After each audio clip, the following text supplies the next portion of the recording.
So we're going to hear from some parents now. We'll just need 4. We've had a bit of a decimation of our parents panel. So we may be asking, Candace or Therese or others perhaps to come and be on the panel if necessary, but we'll start with the 4. And so we have the Presakerchuks, Kelvin and Dorothea. Ah, good. Welcome. Please take a seat.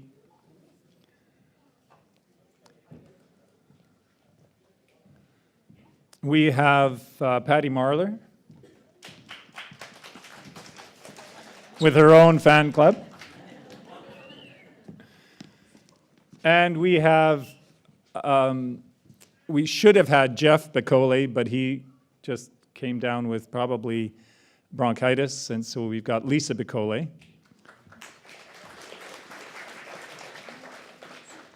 And Wilf and Anita Popke really wanted to be here, and she came down with bronchitis, so they aren't with us today.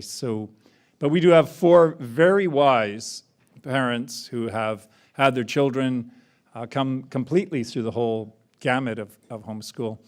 And so we'll just start at this end and go through and have you just talk a little bit about yourselves and what your experience has been, just to give people an idea of what sorts of questions they may be able to ask you. So, Lisa, please. I have 11 children. My oldest is 27. My youngest is 2. We've been homeschooling for about 18 years. And I think we brought the oldest home when he was grade 4. When we began looking at homeschooling, I think I had in the back of my mind that my kids were going to graduate when they were 16. And they were going to be those ones that were the epic homeschoolers. They got into university really early, had awesome careers. And my other thought was, as long as they didn't turn out like me as a teenager, things would be good. My father used to say to me all the time, I hope you have 5 children just like you. And my oldest was just like me. So when we brought him home, he was a reluctant learner. I was able to get through the curriculum, do my day-to-day stuff, but by the time he hit 13, 14, all plans of doing high school 10, 20, 30 were pretty much put on the shelf. All I could do was put the books on the shelf. Thankfully, at that time, Wisdom had just begun their online programs, and that was a godsend, an absolute godsend. And I found this has been with each of the children, and now the 5th one is doing those courses, and they thrive. They love the interaction they get with kids. And I believe it's just because it's really tailored to how we learn. At that age, they question, they want to know why. They're very argumentative. And then when they get past that stage, they really want to be able to express themselves and their ideas of what they've learned, why they believe what they believe. So that has really answered a need in our life, and it really has prepared them well. As you know, I'm very active on Facebook, and a lot of their friends, even the younger kids' friends that are in good Christian families, they're really getting swayed by a lot of the worldly beliefs that we have. They don't know how to critically think why that might be not the best way to go or the best value system to have. And when they're challenged, it's just because that's the way they feel. Whereas I've seen with my kids, they can formulate an argument, they can answer why, they can follow a thread, a train of thought, to be able to really justify why they believe what they believe. And to me, at the end of the day, like my goals, I thought, I want my doctor, my lawyer. Now I want an electrician, a plumber, because, but I've realized that what they really need to be is good people. God has given each of them a calling, and I don't necessarily know what that is. But through high school, we use that time to really develop their critical thinking skills and also their passions. Just that time to go out and discover. My kids tend to be very artsy. They really like music, art, but I really give them that time to focus on where their passion is. I've kind of put the academics aside. It's like, you know what, if you're not interested in chemistry, that's fine, because chances are you're not going to be a chemist. But you really love music, so let's go with that. I have one son that found he really loved administration, and it just kind of came through the back door. And he found that out after high school, but now that's kind of where his path has led him. He's a youth minister in a diocese, and he has to do a lot of administration work. You just never know where those kids are going to go, but to really equip them with the tools that they need to go there is really the most important thing, and it's still a learning curve. But I am learning that God calls us to be holy, no matter what career it is. You could be a stay-at-home mom. Your kids need you to be holy. You could be a skating coach. We have a 14-year-old, and she's like, Mom, maybe God doesn't want me to do this. Like, it's not really a very holy profession, but she has a passion for skating. And I said, you know what? There's going to be people that need you at that rink that are never going to, you're the only Bible they're going to read. So it's okay, follow that passion. But, it is still hard to let go, even though, I've graduated for it. It is still hard to go, what about this? What about that? But I've kind of learned to really focus on relationship with them and building them up. Because, at one time, and actually this is the 14-year-old again, hate math. I hate math. I'm terrible at it. I don't want to do it. And it just took her dad sitting down with her, and he said, Maggie, you're great at math. Your problem is you hate math. So you're just trying to get through it, and you're making mistakes because you're not paying attention. But look, you can do this. You understand it. And it was just that little positive reinforcement that opened her eyes. And now she's, what, you guys don't love math? I love math, right? So it really focusing on relationship and encouraging them is even more important through those high school years. I think they start becoming even questioning themselves more, and if they don't succeed at something right away, they get down on themselves. But to really, just hold their hands and to encourage them that they can do it and show them how to do it, and to let those doors open, like not be afraid to follow where they're leading, where their passions are, because God knows where that is at the end of the day, and it's generally not what we usually think we want for our kids until we can step back and look at the big picture. Yeah, where are you? But that's pretty much, I've just really changed our focus on where we go through high school, and the biggest thing is to develop their ability to learn and to think critically, so when they know where they want to go, they're able to pick it up. They're able to learn what they want to do, and that they're going to grow up being confident people, to know that they're loved and that they've been created with a purpose, and God will fulfill that purpose through them.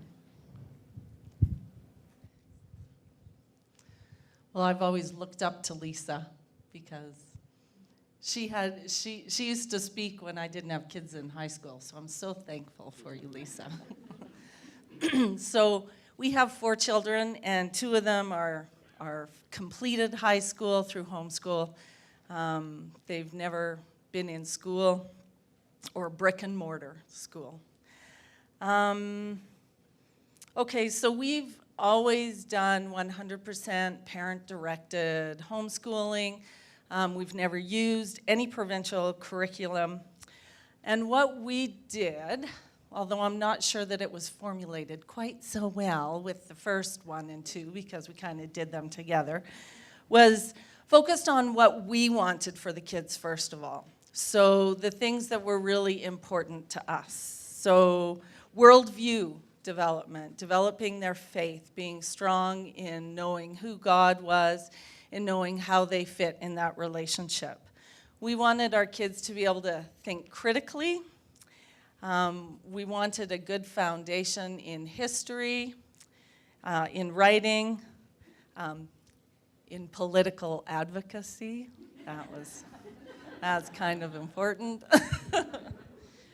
For those of you who don't know me, I'm kind of a political advocate for homeschooling.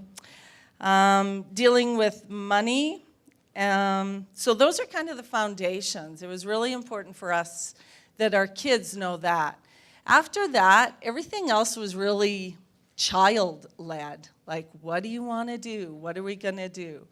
So we had a child who was very focused on music, and she spent a whole lot of time studying music, practicing music, way more than what I would have wanted, to be very honest. But that was her passion, and she's graduating now with a degree in music. So had I had my way of not having her do quite so much music, it wouldn't have been a good thing for her. We've also had, I'm going to start generalizing, because otherwise you're going to pick out my children and go, ooh, that's that one, and that's that one, although some of you might be able to anyways. So we also had children who have no clue in what they want to do. So it's really hard to have a child-directed learning when they have no clue what they want to do. So what I tried to do in that, as their mom, teacher, whatever you want to call me, is I tried to keep as many doors open for them as possible. So I would encourage them to do math as far as you go. Of course, I encourage anyone to do math as far as you can go, because math is fun. Sorry, Brianne, if you're still here, but math is fun. And then do as many sciences as they could, do as much as they could so that they had open doors.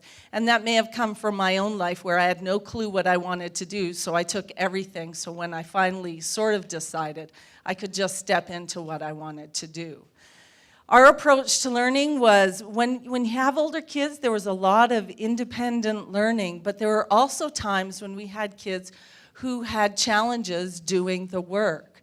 So I sometimes would have to shift gears 180 degrees, totally change what I thought our approach to school, to education was, and instead of, okay, you're doing this on your own, now I'm sitting reading absolutely everything to you so that you can learn what it is, because maybe you weren't getting it on your own.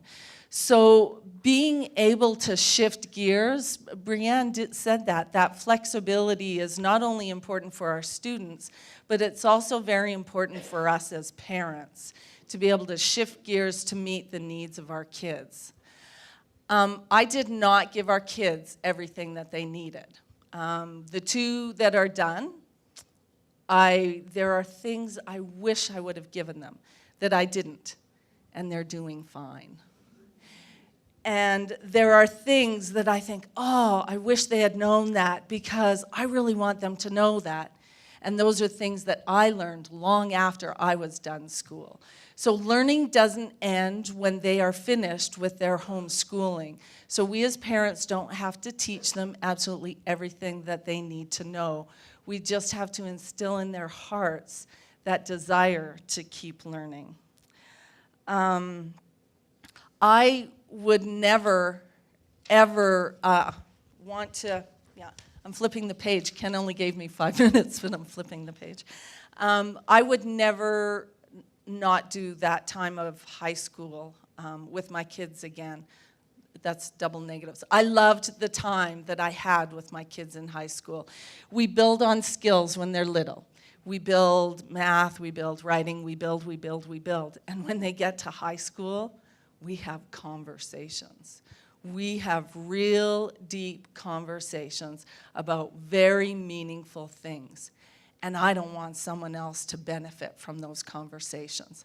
I worked hard to get them here, and I'm going to benefit from those conversations as much as they are. They are a blessing to have.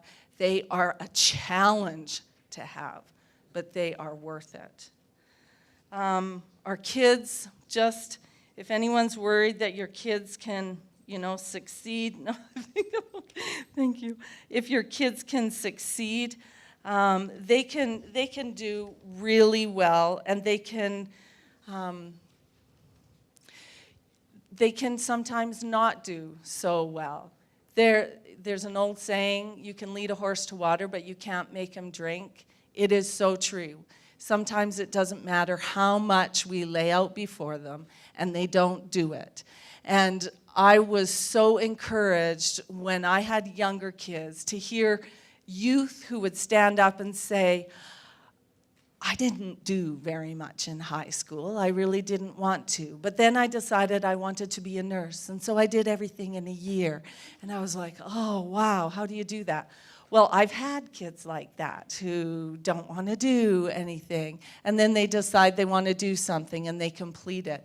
That passion needs to come from within them. And it's good for us to allow them to make their own mistakes, for us to allow them to be who they are, for us to encourage them to do the absolute best they can, but we can't make them do things. I've also had kids who've done very well and who receive sort of the top scholarships from their departments at university. So, hey, our kids are who our kids are, and I am so thankful for every one of them and for every minute. I have a child who's just moved home after being away for a while, and it's really nice. He lots of times doesn't want to go out just because he wants to be with us. And that's the real benefit of homeschooling. So I could go on, but wait a minute. No. There are only 4 people instead of 7. So oh, you don't have to cut yourself off. okay. Okay, well.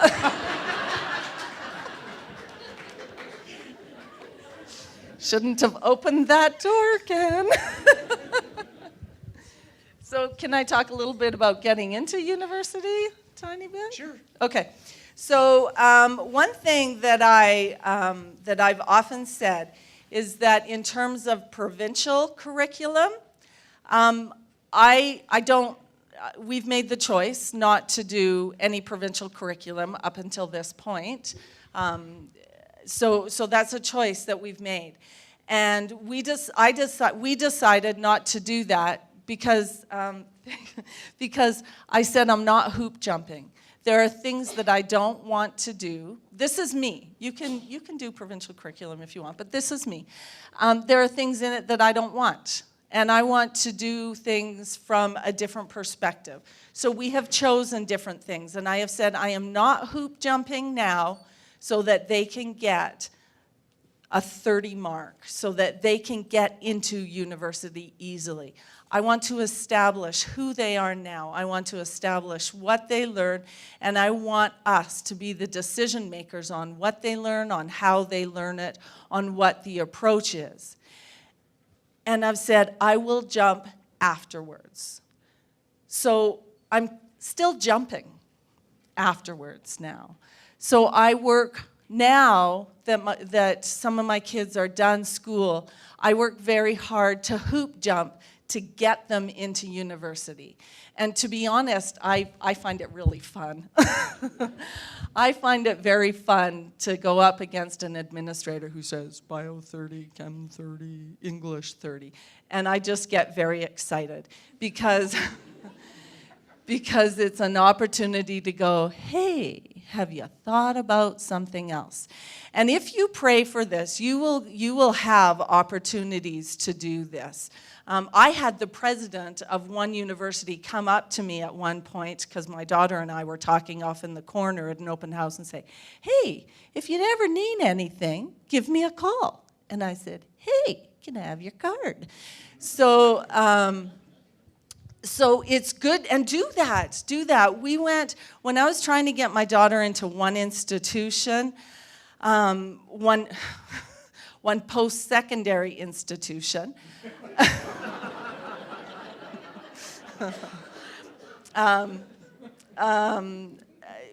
we came across walls, right? Which I knew. I said to her when we left in the morning, I said, get ready.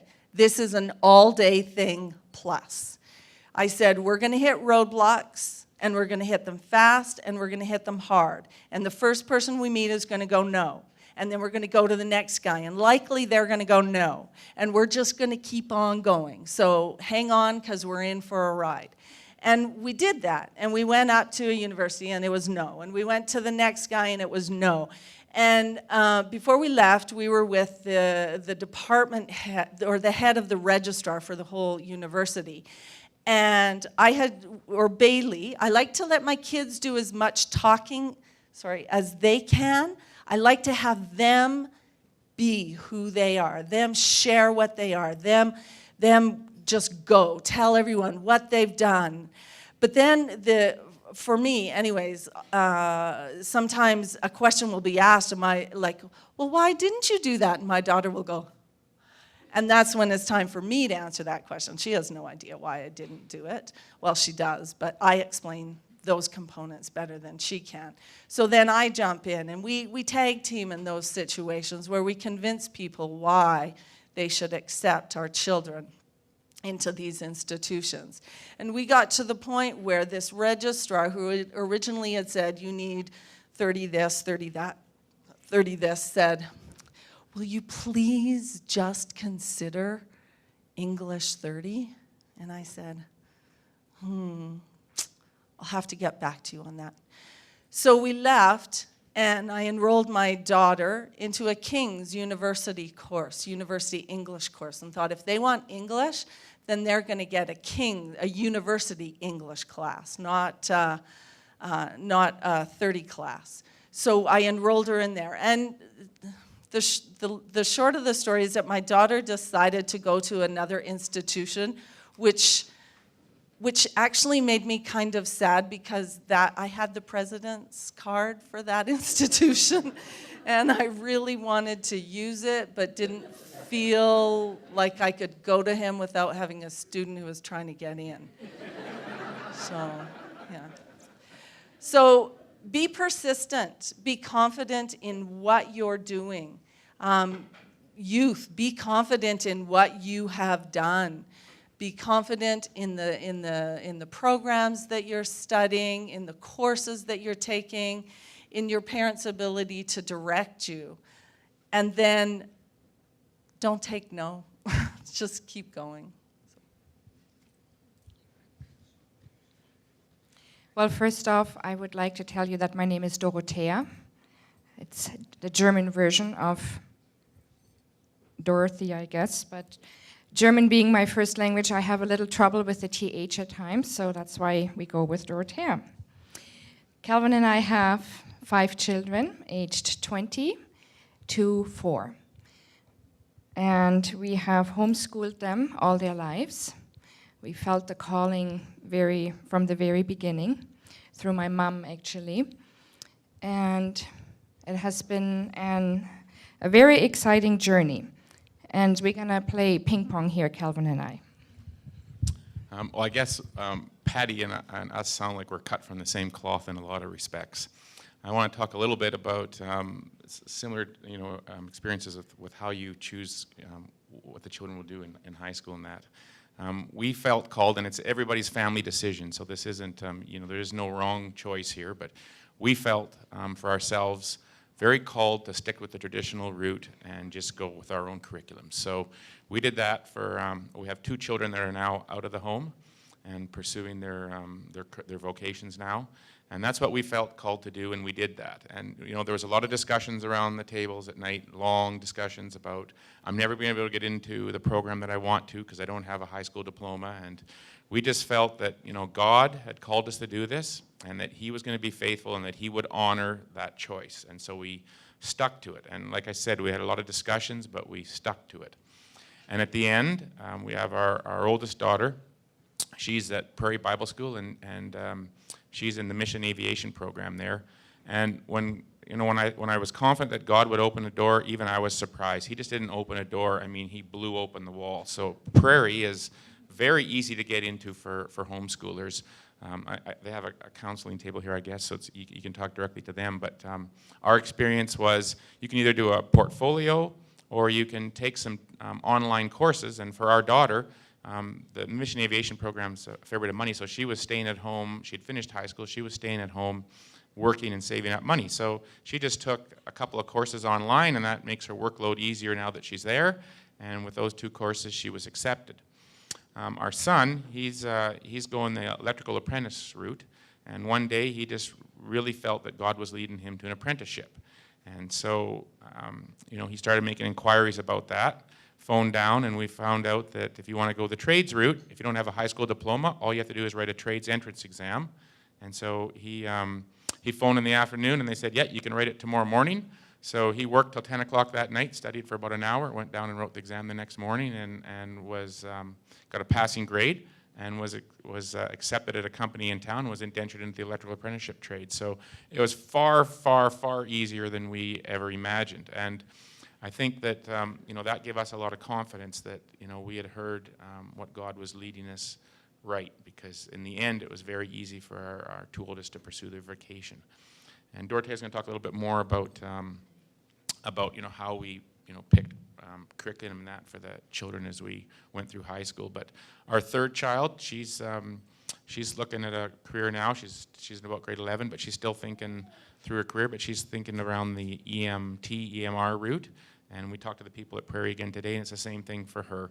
She takes a couple of distant ed programs or courses from them, and she's accepted. Or she can do a portfolio as well. So God has honored those choices, and Patty said that if you want university, there's ways in. You just got to be persistent. And at first we thought our son was actually going to go that route, and I would echo that. When we were digging into it, it's maybe not just as simple as if you have a high school diploma, but there's definitely ways in. You just have to be persistent. So I'd encourage you in that. So our oldest has the typical firstborn syndrome, very studious, very driven, everything like this. So she didn't need a lot of looking over her shoulder because she was from young on very responsible. And with her, she had very much more of a traditional approach of schooling, and she did much in her teen years on her own. She did her own portfolios always, and she's in many aspects more together than her mother. So, for example, we would go to the dentist, and I have to fill out all the birthdays, and I'm like, okay, just a minute now. We were married then. Okay, 94 is the first one, and she rolls her eyes and says, "Oh, give this to me," and we're done, right? So,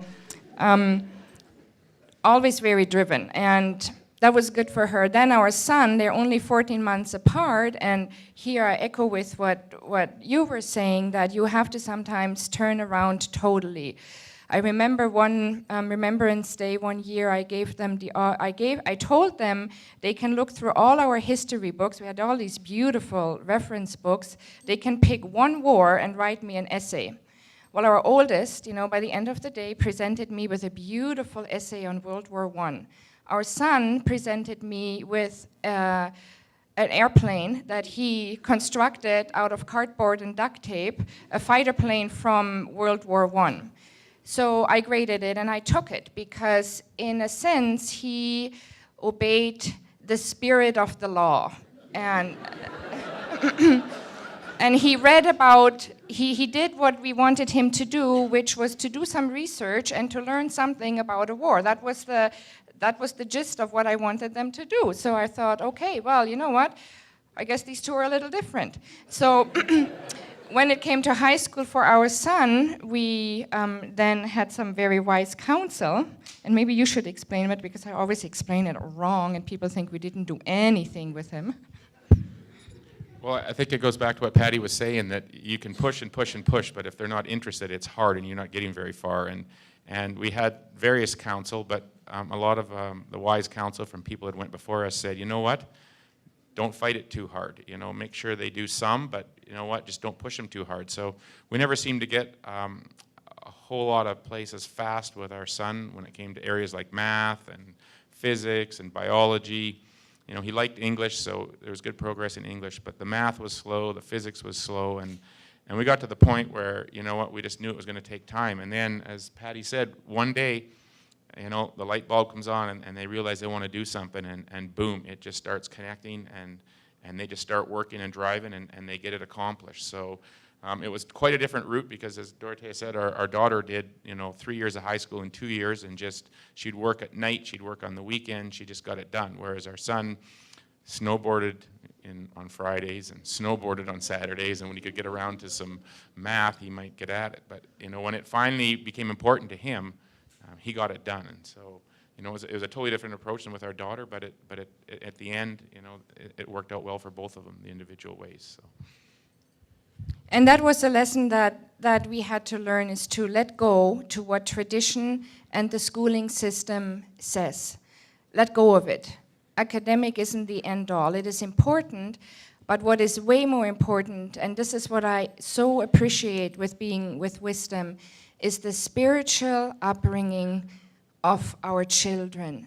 And looking back, I do believe that the leniency we could show because we had counsel in not pushing him so hard academically is now we have a son who is very solid in his faith, because we picked the battles that we were going to fight, and we let the ones that were not so important, we let them go. And in the big scheme of things, yes, we want academically well-trained children, but even more so, we want children whose faith is firm in God, who will stand in this next generation and fight for his kingdom. And that's what was on our heart to raise. And so this year, we lost them kind of both in one swoop. Our daughter went to Prairie, and our son moved to Grand Prairie because it just worked out better there for him. And so one of my things this year is this learning to let go. This was a big thing, because inside of 2 weeks or so, we lost 2 out of our 5, not lost, but they moved out of the house.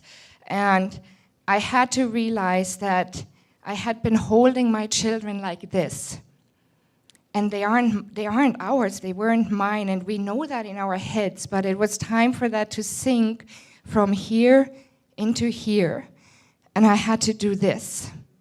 And I had to open my hand and realize I have to trust God with his children. They're not mine. And another thing that I would like to share with you is something else that I thought very naively, a big shocker to me, is I always thought if we raise our children in the admonition of the Lord, and we homeschool, and we're very strict, and we watch this and we watch that, I will have perfect children at the end. Well, all of a sudden they move away and they make decisions, and I'm like, what? This is not a good decision. I don't like this decision. And you have no more say in decision you make. And you think, like, this is a wrong decision, and my children aren't perfect. What happened here along the way? This is terrible. And, you know, this is funny when I say that to you, but I really struggled with that my children, even though they were homeschooled all this time and protected, they are not perfect. And I realized that is not a fair expectation on my children, because none of us is perfect. And I am not perfect as a parent, as a mother. I'm not a perfect mother. I liked what you said. There is so much I didn't do, and I think no one but yourself knows the mistakes you made, and you can't go back. You can't go back. They leave the house and you're done. You know, you're done. Your parenting is done. And I am so grateful for God's grace in my life, that his grace covers me and my mistakes, and they cover my children and their mistakes. And the beauty of it is that we have such good relationships, which I'm with you too. You know, they are at home, and you build into these relationships. And that's a beautiful thing.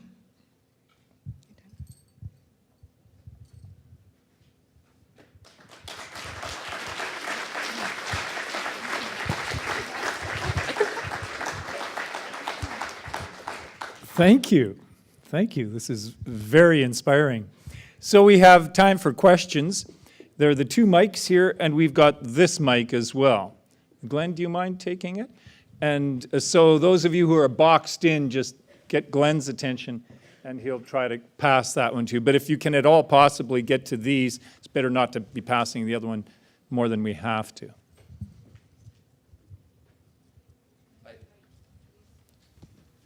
If I could just, Can I just add something while Glenn's waiting for a microphone?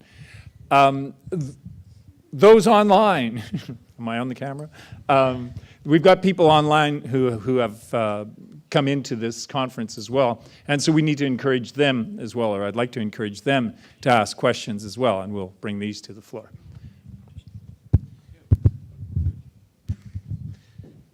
so just one comment I would like to piggyback. You had mentioned, Dorothea, that they're gone and my job's done. And just my experience, I was not homeschooled, but I can see now, even more so now as an adult, the value and the input and the contributions that my parents are still making into our lives. So your job is not done. Maybe that phase of your job is done, but... Yes, that is very true. And and here's another thing. I am so grateful that we have friends that are older than us by a bit, that have walked this road before us, who give wise counsel when all of a sudden your world seems like it's breaking apart, and they can say, no, it's okay, this is all good, this is all normal, just hang on, and the relationship will change, and it does. And it changes almost for the better, because I agree with what you said. Now they come home, and they become more of a peer, not a parent-child situation. And this is our first year, so we are new at this. But I can already see the truth in the statements that I've heard them make to my friends have made to us, that there's a shift, and it is very nice now when they come home and you can sit and you treasure it more. I treasure it more as a parent now, the times I have. We have good conversations. So I would agree with that. Something that when they're as adults that I find it's, I don't know if it's a little bit easier, or I find it more necessary now to allow them to make their own mistakes and trip and fall and deal with it. Just a little bit easier, and I still put my nose in. But when they trip, it's okay, because some of those trips help them to learn big things. So that was just a little bit related.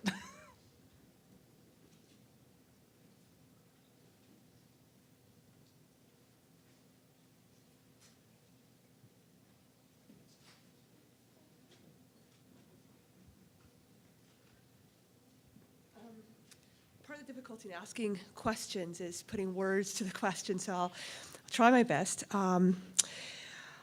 In the conversation with the father and son, they talked about delight-focused learning, and the father almost juxtaposed it versus academics. He made it seem like they were not the same. Like delight-focused learning is nice and all, but we need to focus on academics. And when they said it, I thought, well, no, I don't think so. I don't think that it has to be. They're not contradicting each other. But there's always that difficulty of how are you going to get those academics done and still have that delight. I was wondering if you could speak specifically to your experiences about that, if that makes sense.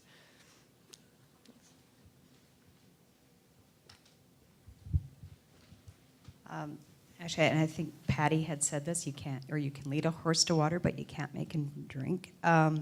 Truly, I have not been able to get a child to do what I thought I needed them to do unless they were willing to do it.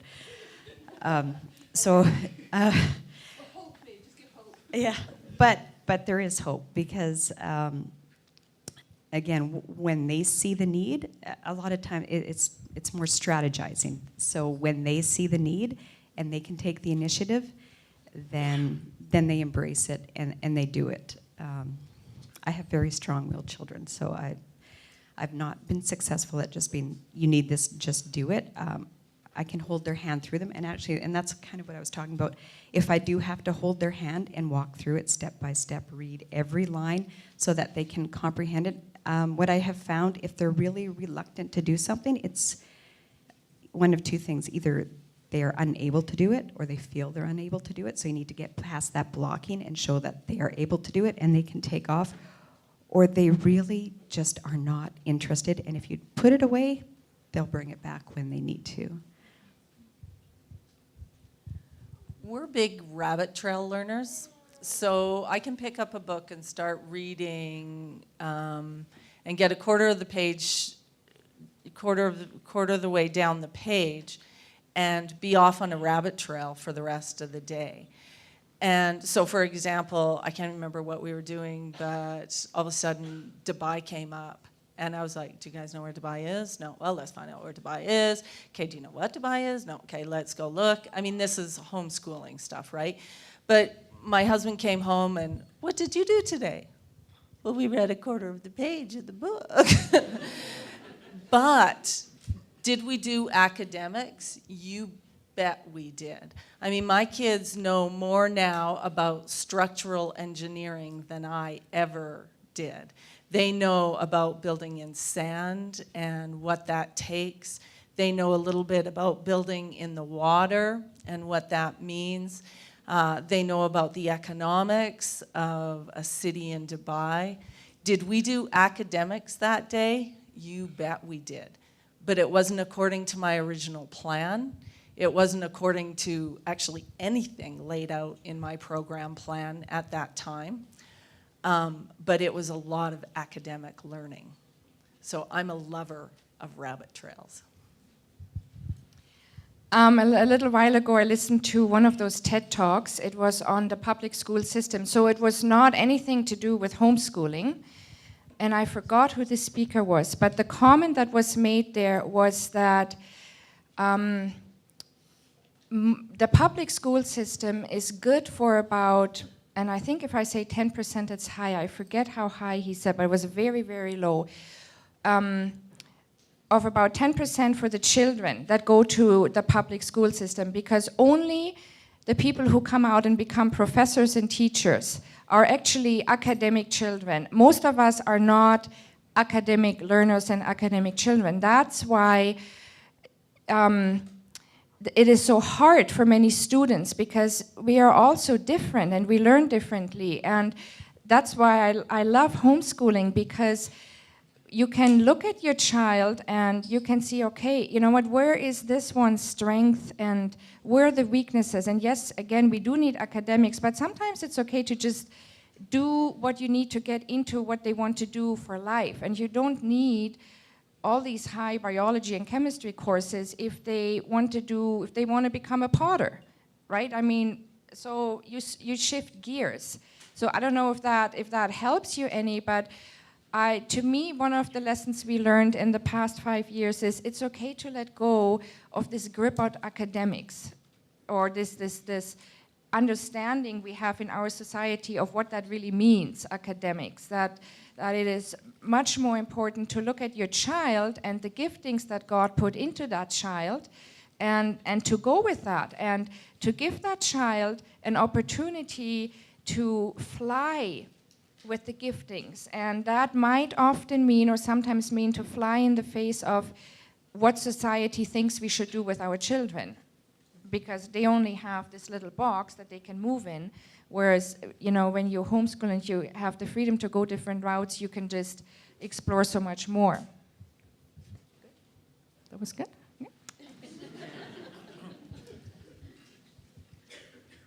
Thank you for that, Dorothea. And along those lines is that many times we are pressured by what's happening in public school and what is expected at post-secondary, so we get all uptight about the academic route. I'd like you to just speak to, each of you, where the place of work, like work experiences for your children, has played into this. And I personally feel great value in work, and Blair didn't mention that, but rather than get my energetic boys into more sports activities, it was, no, we can go work half a day for somebody or learn how to do roofing and that kind of thing. Could you just address that, how that's been in your homes? Yeah, we actually have had no problems with that. If anything, we've had to pull back from pulling outside or working outside the home. I always encouraged my kids to go and just explore different things, so that kind of in that learning what your passion is, to try different things, work in different areas, whether it's working in the construction, building a house, or whatever. My boys were swimmers, into competitive swimming. They became lifeguards. But what I've found, actually, with all the children, they were such good workers, their part-time jobs became full-time jobs, and they were no longer doing school.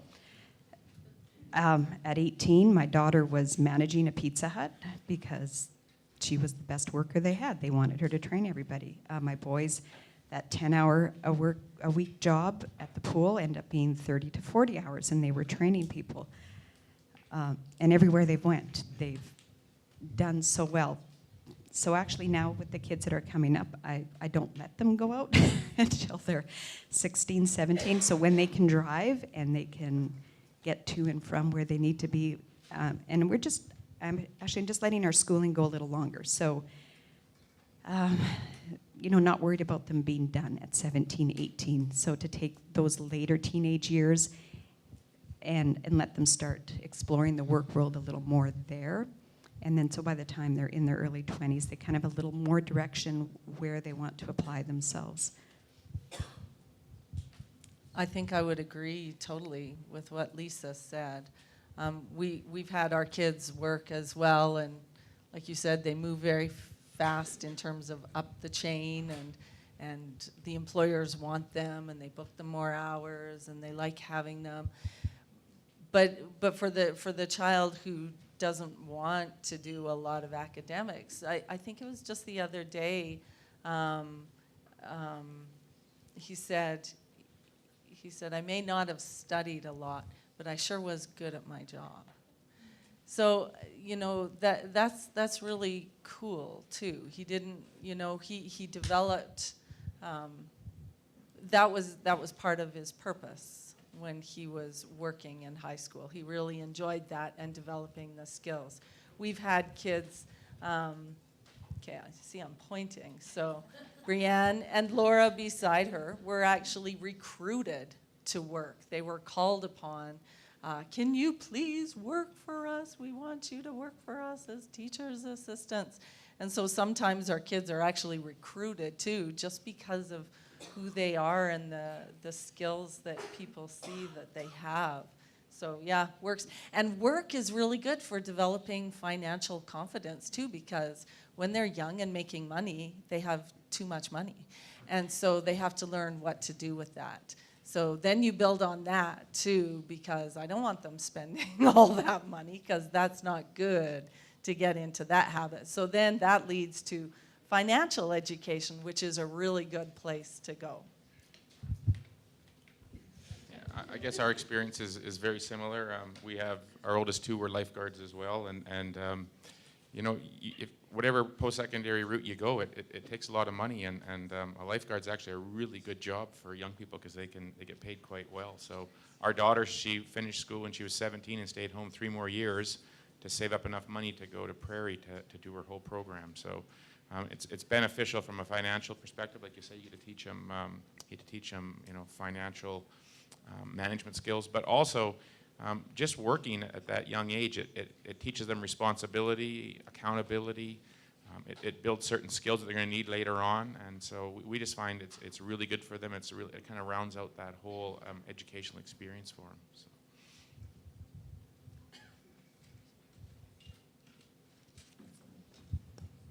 Hi.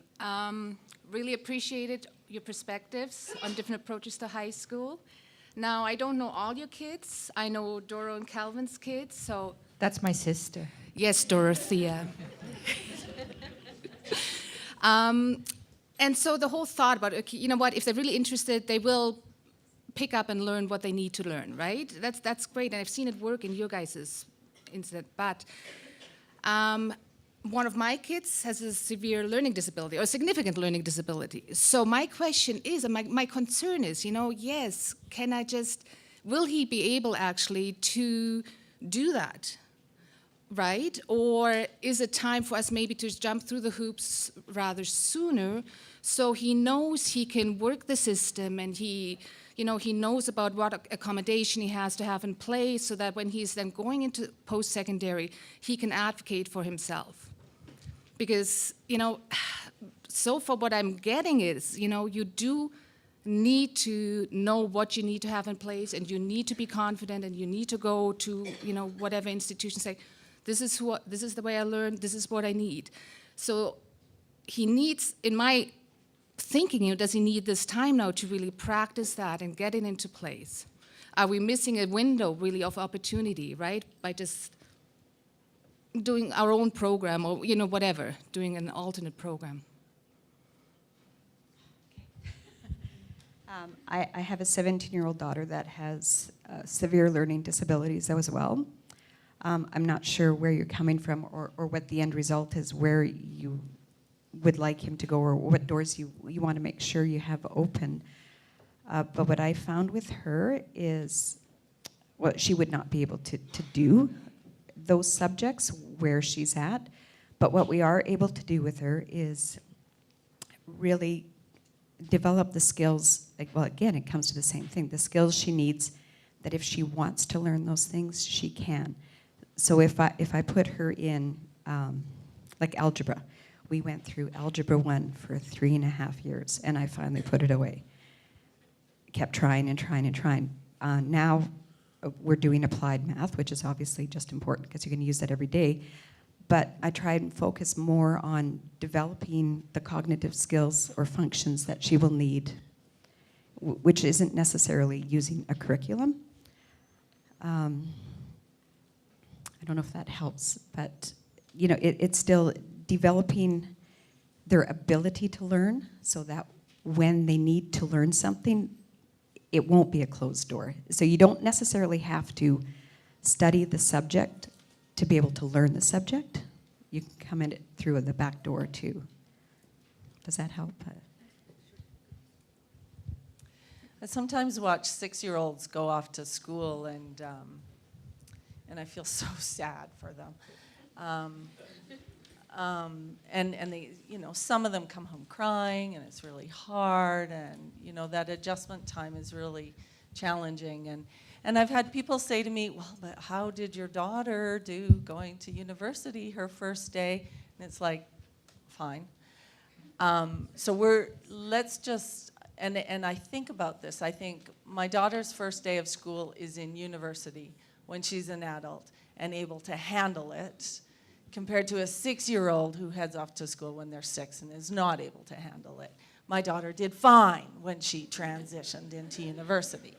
So, okay, that's a little harsh, but it's kind of, so where I'm getting at with this is the longer they're at home, the more time they have to build those confidences to be able to succeed, especially if they have learning difficulties. They're able to build as quickly or as slowly as they need to build, and they can do that at home. Again, it's jumping through hoops. I'm going to jump through hoops later compared to jumping now so that they can get what they need. I'm going to postpone that till later when maybe they're able to do it better on their own, compared to now when they really need me, but I'm sending them off to learn to socialize or learn, some of those things. It also requires changing of directions. I've had times when kids just think the way I do. One day my husband watched me teach our son, and he said, "What did you just say to him?" And I said, "He thinks the same way I do. He got it." He said, "I know he did, but I have no clue what you were talking about." So I've had kids where I can just look at them and go, "Think this," and they're able to think that. And other kids who I go, "I have no clue how you think," and I have to relearn how to think with them. So switching gears with those kids who I've no clue what they're thinking, and I have to figure out how to think the way they're thinking instead of just being able to go like this and they get it. So it requires work from us, and learning disabled kids, I think, benefit the most from being at home. That's my opinion.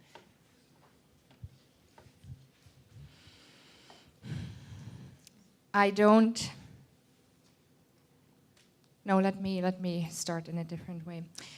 when Randy Cobb, who's our facilitator, came over a few years ago, and we were talking about our son, and this is what we had alluded to, and he said, well, what does he like to do? And we said, well, he likes to snowboard. I mean, who snowboards for education? And he said, let him snowboard. And he left, and we took a few gulps, you know, like, seriously? I mean, that's not what I think school is, right? But our way of thinking changed because, and I know I've said that to you, Danny, God made each of our children differently. And I think when we raise our children, we have to keep reminding ourselves that God has a plan for each child that he makes. He puts gifting into these children and things they can do and things they cannot do. And we have to look at our children with the eyes of God, not with the eyes of society or the public school system or what society thinks they should become. It is of utmost importance that we look at our children and we pray, what does God want with this child? And I am a firm believer that if we come before God and we pray, and we can ask God, I have seen that in my life, we can ask God about anything, especially these children. Imagine what he's doing. He makes a living soul and he entrusts this soul to you and to me. And he trusts that we will raise this soul so that the soul will love Jesus and be a warrior for him. This is what is of utmost importance. And again, I say, it is not academics. It is not, and who says, yes, so maybe your child is learning a little harder in this way, but I know your child. What a beautiful soul that child is. Who says that they don't measure up? To whose measurement are we measuring them up to? Society or God? That is what we have to ask ourselves. And I don't want to make light of parents who are in this situation, but I know in my heart that if we come before him, and we have done this, Lord, what do you want with this child? What am I to do today? What am I to do tomorrow? How can I train this child? Or even in parenting, you know, you go like, oh, you know, I just, Lord, I don't know what to do anymore, you know, and you quiet your heart and boom, there it is, right? That is God speaking into your heart for your child. A specific thought, a specific solution for you and this child. And Danny, I promise you, I will pray with you so that we will know, that you will know what to do with this child that worries you. I think all of us here care enough about our children that we will do the academics. That is just in us because that's the society we live in. I think most of us will have no problems with that. And I know you're very dedicated. So I think you can relax a little bit. You know, God knows where he's going. He knows that. He's put wonderful, I should stop? Okay, I should stop.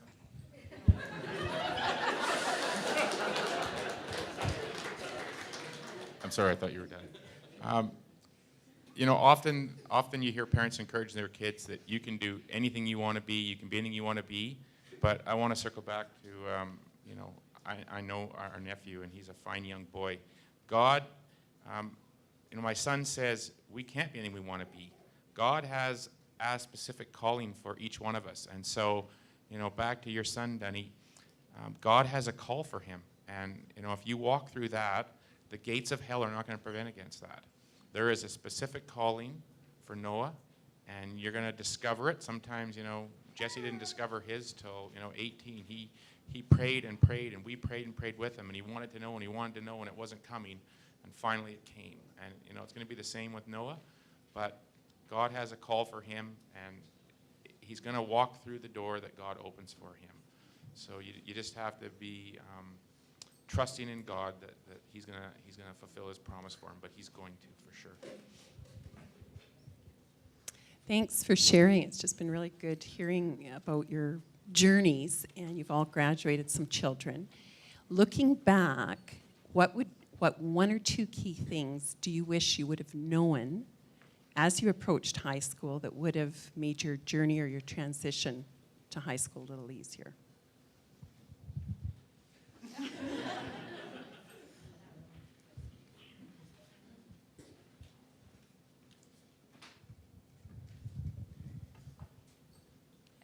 I really think I would have relaxed with the older ones more, because we all seem to be saying the same things. But I didn't trust the process. You know, it wasn't until I seen them grown and out. But I didn't trust the process of just raising people, because that's what you're doing. You're raising people, and everything else will really fall into place. Yeah, you know, they said God has that plan. He puts the desires in their hearts, and we just need to direct them and to give them the tools they need to be able to succeed. So really, to put down what my idea was of who they needed to be was, and to just love them for who God made them to be, and to encourage that, and to steer them in that direction and give them everything they needed. You know, just talking about the girl with the disability, academics, very, very difficult for her. But musically and artistically, amazing. Thank goodness she's number 5. I can relax, give her what I need to play piano, fill your boots. You want to do art on the computer for 3 hours, fill your boots, because I know that's where her calling is going to be. It's, you know. I don't know, I'm having a hard time coming up with that, the answer to the question. I think I kind of said it when I'm not going to teach them everything. I think maybe that's what I learned. I'm not going to teach them everything, and I'm not going to feel bad for not teaching them everything, because I can't. And their life would be really boring for the rest of their lives if they knew everything now. Yeah.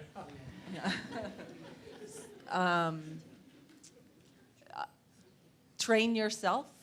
I guess be confident in who you are as parents, in your ability to love your kids. I wrote this actually to a committee, and I was supposed to introduce myself. And so I'm just going to read this because I thought, wow, that was pretty good. It said, neither my husband nor myself have teaching degrees, but we are both specialists in our own children and know each of them intimately. We have been able to cater to their needs, not through formal training, but through our great love for and the depth of knowledge of who our children are. We have met each one's unique learning needs in an imperfect but effective manner. Oh boy. One thing that I maybe not would have liked to have known, but that was what I've liked to be, is I don't think I have a calm and gentle and quiet spirit. And I wish I would have more of it. You know, because as a mother at home, you set the tone of your house. And I've seen that so often. You know, if I'm grumpy, it doesn't take very long for the whole household to be grumpy. And so if I could be more steady that way. I mean, I'm beginning to learn that I am who I am. You know, I'm just, woo! Sometimes, and that's okay too. So, and the other thing is I agree with Lisa, relax. You know, relax, and God did not make a mistake in giving you the children that he gave you, and in giving me the children, or us the children that he gave us. He knows our weaknesses, he knows our strength.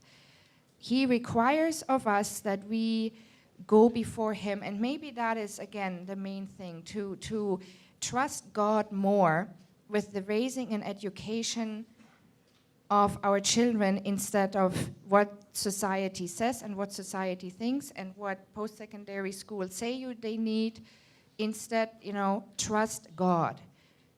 No school, if God says this child is going to this school, the child is going to this school. You know, God is big enough to open all the doors he wants to open. There's no doubt in my mind, and he will open if we fear him and do as he asks us. And I wish I had more faith. In, even when your children disobey, you know, and then to me the world falls apart. You know, whoa, my child is not perfect. Oh my goodness, why am I doing this in the first place? Right? no one is perfect, and we have to trust God with all that. I guess that's the one thing.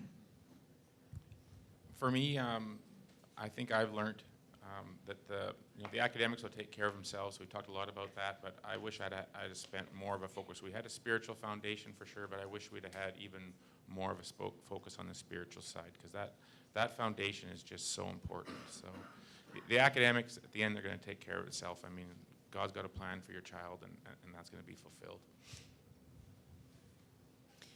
I just have a quick question, if you could offer a best tip on capturing the most important things that you've done through high school, either into a portfolio or a transcript or some evidence of your homeschooling in the event that our child may be attending a post-secondary education. I don't want to have to wait until they decide in August that they want to go to university. So, and our kids are, we are sort of keen supporters of the trades, and so that's where we would like them to start. And I know that they can write an exam to enter that program, but if they do decide to go into university or college afterwards, just some idea of how you capture that day that you spent talking about Dubai, for example, into a portfolio, rather than an example of writing. I don't capture that day. But I do capture things of significance that I think people may sometimes want to see. So when you go to an administrator, they really don't care if you've studied Dubai and know how the buildings are built. But they do have other things. So, but the portfolio is really important. I have found the portfolio to be really important, and it's for us, and it continues to be for my daughter, who's just graduating from university this spring. So anything that I think might be important. So if my kids volunteer, I throw it into a file folder. I ask someone to write a certificate, and I throw the certificate in a file folder. If our children do a Wisdom Online course, their certificate goes in there. If Uncle Joe sends an email to Bill saying, hey, which this happened, hey, thanks for helping wire your grandpa's garage. You really worked hard. I throw that in because I'm also a resume writer, so I'll use that for a resume. Anything of significance goes into that file folder. And then when it comes time to them needing to convince an administrator at some post-secondary institution of what they've done, I have all that there and I can use it. My daughter it was interesting. I asked her last night for some information for this. She said, well, that's in my portfolio. And I didn't realize that she's continuing to keep that portfolio up to date. So all of her scholarships are in that portfolio. Everything that she receives is still in that portfolio. And that's a lifelong thing that she can keep. So keep track of, it doesn't, one or two assignments, but sort of the big items. So what I would put in there is the advanced math curriculum that we do. I'd put a table of contents. English, I'd have a couple samples of writing. Science, maybe a curriculum outline of the things that we'd covered in science. What else would be some key? Volunteer, they have a volunteer section. So that might be some of the headings I might use. Oh, and my daughter, of course, has a music section. So with all of her achievements and things like that. So. Yeah, and the only thing I would add to that too is if they do have a job and they've left it, is to get that letter of recommendation, because that's really a big ticket even into the workforce anywhere else. But my children haven't had a problem. I mean, they don't really do the university route, although my oldest did write the entrance exam, passed, ended up not going that way. And they went to a Pixel Blue Arts College, and we just supplied a wisdom diploma, and they just went, thanks, kind of threw it and said, we just need that for the government. We want people that think outside the box.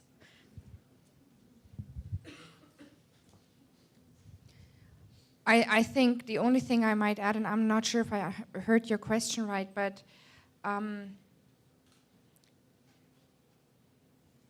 when our son, we were all set with his plan for the next school year. He was going to do and we were in the middle of it. We had curriculum bought, and he was on an online course from the States for English, and then all of a sudden, kaboom, you know, we go to the right, like total way. And that's what Patty was referring to. That's, you know, we had to go like, oh, I mean, we paid for all this schooling, and now, you know, God is obviously opening a door here. We have to go through it. And that's what we did. So, was she asking that?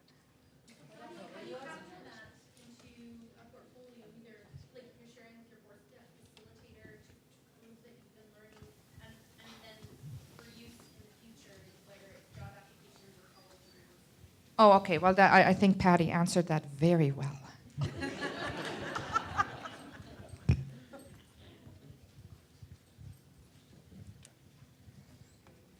Boy, you guys are doing a great job. Thank you so much. I want you to give me your thoughts about one or two words that we've been talking about quite a bit, and that is confidence and humility at the same time. Humility and confidence.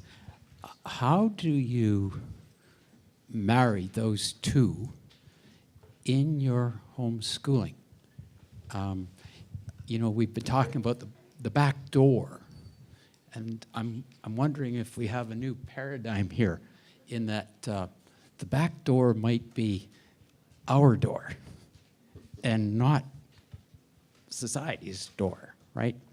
So if curriculum, in the right sense of the word, is things like confidence and humility, how did you see that play out with your children, with your older children in particular, but it doesn't matter who they are, right? We're working on that one. We're a very confident family.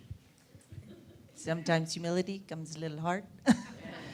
I really don't know. I mean, the better, I don't know the answer to that question. Raising confident kids, but just trying to keep them grounded in who they are in Christ. My kids walk their own walk.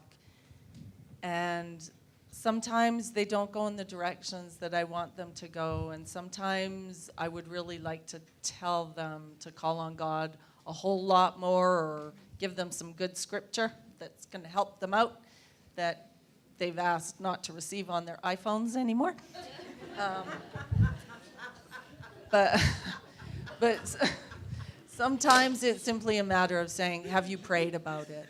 When things don't go their way, and they go, no, I haven't, and just leaving it at that. I don't know. I'm not really, is the question how to keep our children confident and humble? Is that? In one sense, the world really does admire a confident child, someone who knows where they're going, and etc. Just for those at home, he's saying the world admires confident children who know where they're going. Okay. There, now he's got a But mic. at the same time,